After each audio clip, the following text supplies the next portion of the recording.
Kerak, men sizga flash kartani abaksda tushuntirib beray. Misol uchun, bu son necha edi?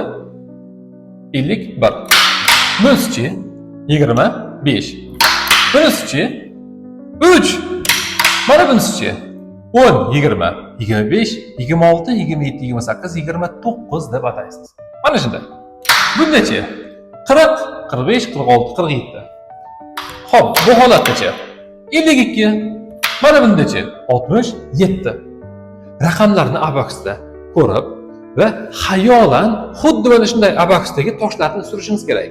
Abaksda toshlar mana bundoq tursin, bo'sh tursin, ya'ni siz tasavvuringizda shunchaki 4 ni qo'shing, shunchaki 5 ni qo'shing, shunchaki 5 bilan 2 ni ayirib turib, 5 bilan 2 ni ayirganingizda 7 ayrilgan bo'ladi.